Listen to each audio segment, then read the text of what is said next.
Okay guys, so welcome back to what will be hopefully the final part of this build.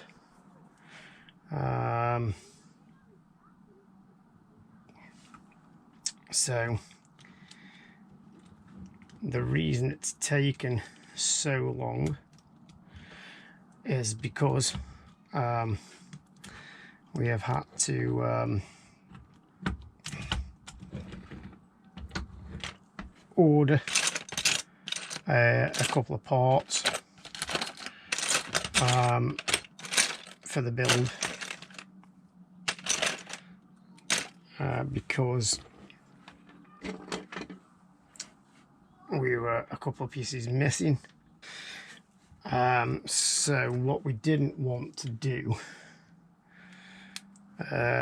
was to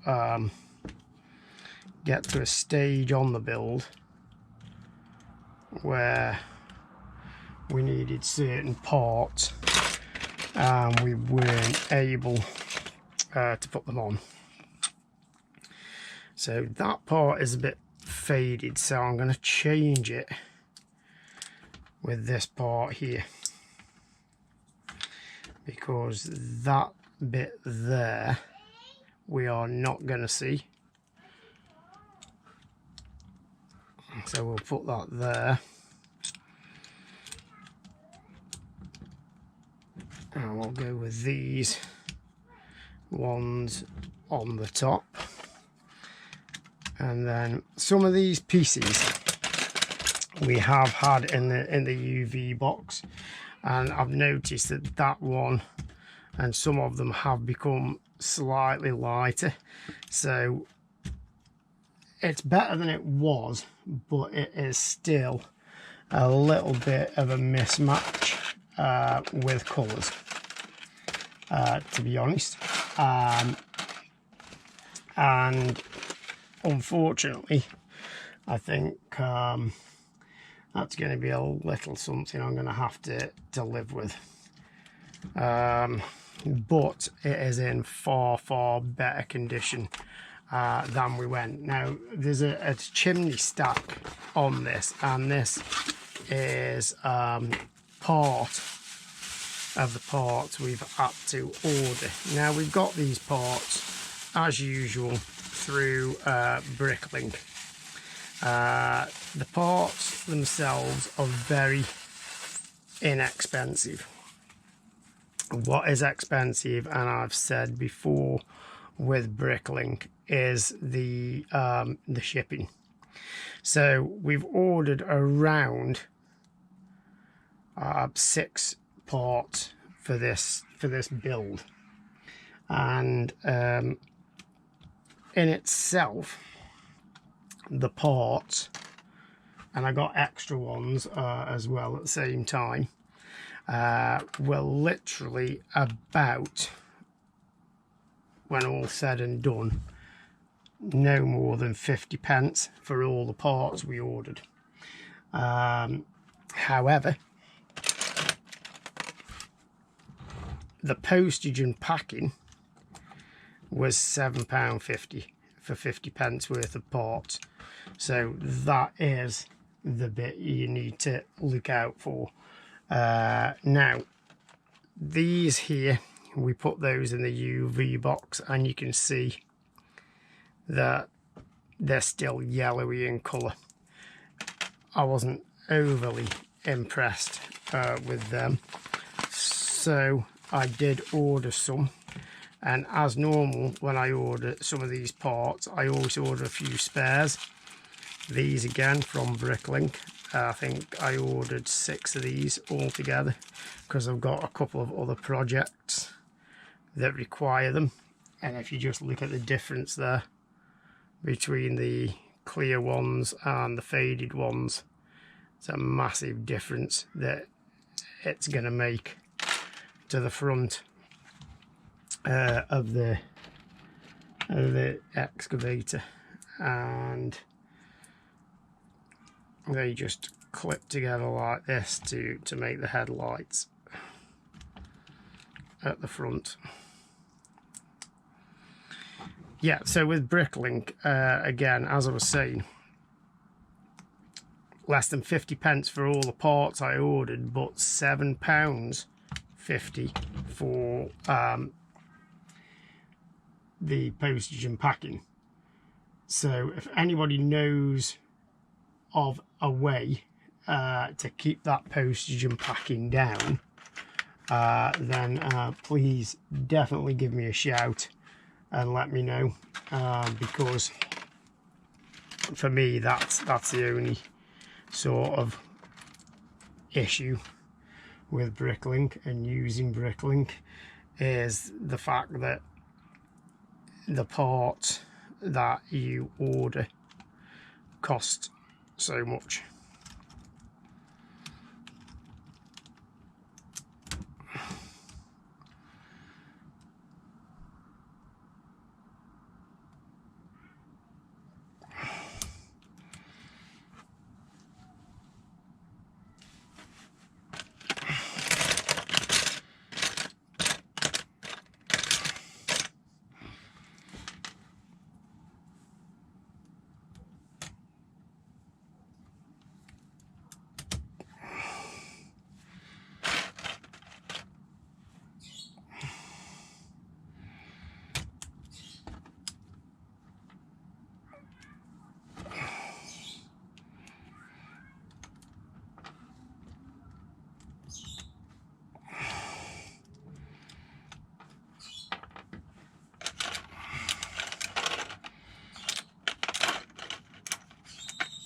I don't know if at the beginning of the video you saw me do a close-up of the box.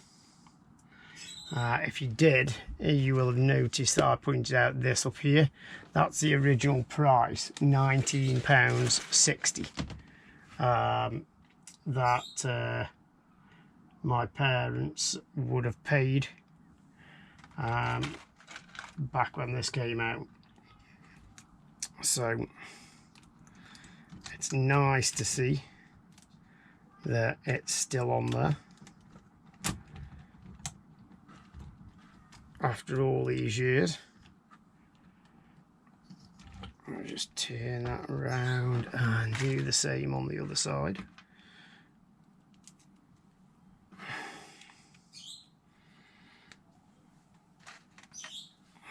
This set, if I remember, I had on display for possibly one of the longest times back in the day, and this really shows now, not just with the colour of the build, but in the way it's all fitting together. It's very loose and the bricks are nowhere near as tight as they would have been originally. Like I say, as you can see, just putting it together is a little bit of a faff, because as soon as you put it together, another area of it is coming loose. But it's not a great deal we can do about that. We're just going to have to attempt to work through it.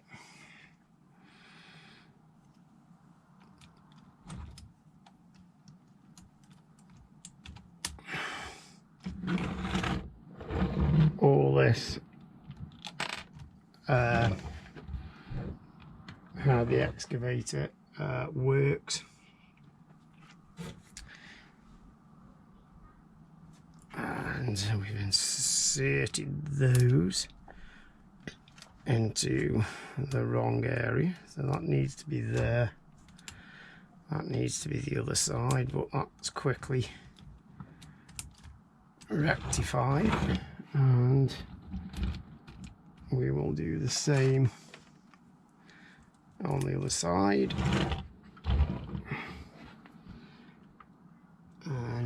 And we then have the 8 and 2 4s.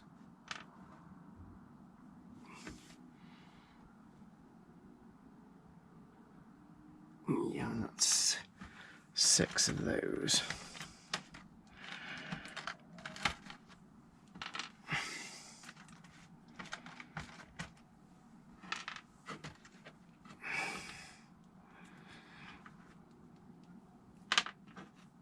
We have had a lot of these parts in the UV box, and some of them have come up okay, some of them haven't, but with the age of this set, it doesn't really surprise me. And I remember this set was potentially one of the most played with back in the day, and I do remember that I seem to give the space Lego a little more respect than the Lego Technic stuff. I don't know why that was, but certainly when we've come to do this project of getting things out and rebuilding them, the space Lego seems to have fared a lot better than the Lego Technic stuff did. That could just be my imagination, but it just seems to me like the other space Lego fared a lot better than the Lego Technic stuff did.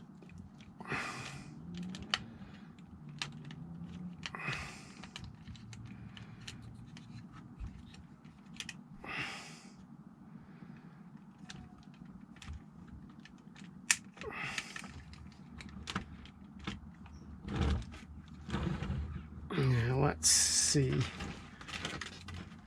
if we have enough track. This is probably the one thing that I've not been sure of until we've got this back together, as to whether we had enough track pieces to go over the digger. They're both the same length.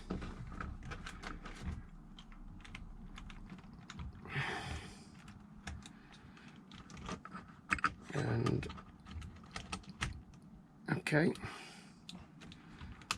well, that side fits, and probably actually take a link out.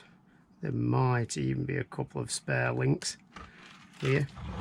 Let's just try with a couple of links out of this side to see if it's tighter.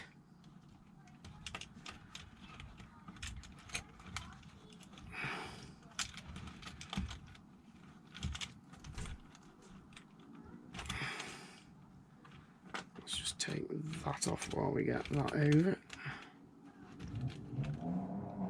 So no, we definitely need those links in,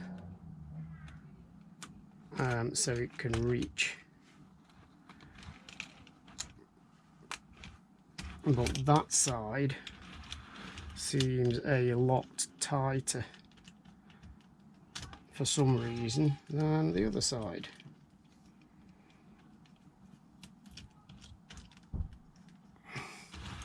So maybe we need to take a couple of links out of that side. So we'll try that, and we'll just take 2 out to start with. Pull it a little tighter. Yeah, that's far better.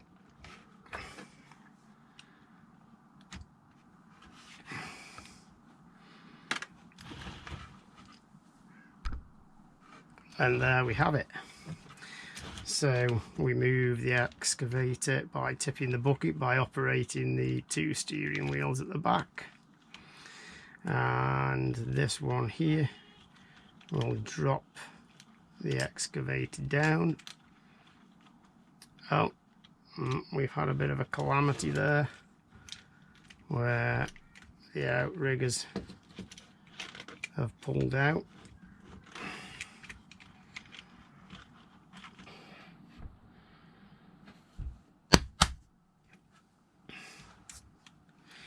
And so just a little tight there.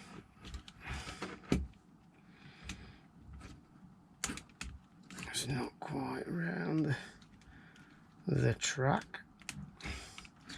And finally, these 2 rubber bands that again we sourced via Bricklink for this set, one of which goes there and the second of which goes there and completes the set. Now, I know this is not the perfect set that we've done like some of the other ones, so it has got a little bit of discoloration, but it's all there. The replacement parts are on it. You can see where the discoloration is. We've got new parts there, new bands and new headlights at the front. We do have to be a bit gentle with it, but it is in working order. We can drop the digger like that right down, and we can raise it up right to the top like that, and we can tip the bucket out like that and return it. And essentially these early Lego Technic sets, that's all they did. It's been given on toysperiod.com 5-star review. I'm not sure I would go that far now. It was released in 1979. It was advertised with 355 pieces. The actual number of pieces is 372. Some of these pieces that are left in the box, they are not from this set. It was just another set I cleaned up, so that's why they're in there. Like I say, 1979, the year of release, so I think I probably had it around 1980. So for a 44-year-old set, that is cleaned up quite nice, and I'm more than happy to put that in the Technic collection. We're not going to expose it to light. It's going to live in this display area that we're building up the loft, so it's not going to be exposed to sunlight that much. It's quite a new loft as well, so there's no dust and things like that, or there's very little dust up here now. So again, that's my biggest issue there. These parts of the cab area have become very worn and very loose over those 40 years. And the only reason I can think for that is, like I say, it was on display such a long time as a kid. And I think we kept it in the window in my old bedroom back at home. But there it is. Another reason why this set took so long is that on the box here, it's listed as set 856, and it shows the picture of a digger. In some countries, this set number was different, and it was advertised as a bulldozer. and for the bulldozer you would just change this assembly here and turn it into a plate, which I don't think, oh yes, on the back here it shows you the configuration for the bulldozer. So you would just change a couple of pieces and make the bulldozer. Yeah, so in some countries it was marketed as that, I believe, with a different set number, and that's why, because I thought I got the original plans, and the original plans used to be tucked away in the box lid here, and I thought that I'd still got the original plans. As it turned out, it was just a technical brochure like this advertising the sets that you could get at this point in time when this set was new. These two sets here, the classic car 8860 and the new recovery vehicle 8846, we've got both of those sets. I had both of these sets, and hopefully they're going to be on the channel soon. We've got most of this set. It just needs cleaning, and they'll be needing some parts for that. This set here is the one I'm struggling with. The parts for this seem to be all over the show, so I am going to have to work on getting them together. But as you can see, there was a tractor, a lorry, the bulldozer here listed again as set 856, but in other countries not. So basically, when I went to the internet looking for the plans for this set, there were several numbers, and it took me a while to locate the plans to do the build. So I genuinely thought they were still in the lid of the box. The box, for a 40-year-old box, is stood up good. Again, like I said, that was the price paid back in probably 1980, £19.60 for that set. I don't know how much that would retail for nowadays. If anybody does know, feel free to drop a comment down below. But there we go. So that is another 40-odd-year-old set, cleaned, rebuilt and put back together. Yeah, I mean, what can you do? We've cleaned this set up, we've had it in the UV box, we've done our best with it. There are after 44 years going to be some fade on these Lego bricks, especially in the yellow colour. They don't seem to hold up as well as the darker colours, but for me, still a great little set. We've got it back to how it was originally, with the new parts, and that's it. If you've liked what we've done here today, please don't forget to like, subscribe, and we'll see you again soon for another restoration. Okay, thanks, bye.